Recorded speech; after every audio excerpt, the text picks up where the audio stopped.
ভালো। জিজ্ঞেস করবে না আমি কেমন আছি? ইচ্ছা নেই, আগ্রহ নেই। অনেক বদলে গেছো তুমি ফাহমি।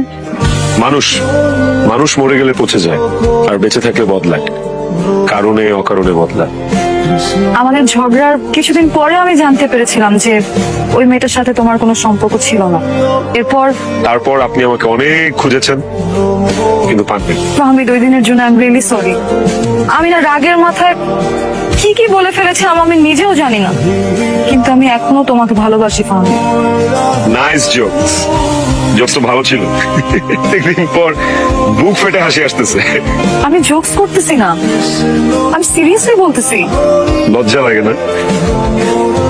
লজ্জা শরম নাই আপনার? একটু তো হায়া লজ্জা শরম এগুলো থাকা উচিত একটা মানুষের। ভালোবাসা মানে কি? ভালোবাসা মানে বোঝেন? ভালোবাসা মানে হচ্ছে making commitments, fulfilling those commitments. একজন আরেকজনের উপর দায়বদ্ধতা, সবসময় ভালোবাসা মানুষের ভালো চাওয়া, সুখ দুঃখ ভাগাভাগি করে নেয়। আরে কি বলি, এইসব ছিটে ফোটাও তো আপনার মধ্যে নাই, ছিল না। ফাহমি প্লিজ আমাকে বোঝার একটু চেষ্টা করো। আপনি কি ভুলে গেছেন ওই দিন আমাকে আপনি কি কি বলেছিলেন? অনেক কথা বলেছি, স্পেশালি ওই কথাটা, স্ট্যাটাস, ভালোবাসার স্ট্যাটাস দেখে, তাই না? এরকমই তো একটা কথা ছিল। সরি টু সে, এখন আমার আর তোমার, আই মিন আপনার, আমার আর আপনার স্ট্যাটাস, এর মাঝখানে যোজন যোজন দূরত্ব, অনেক ডিস্টেন্স।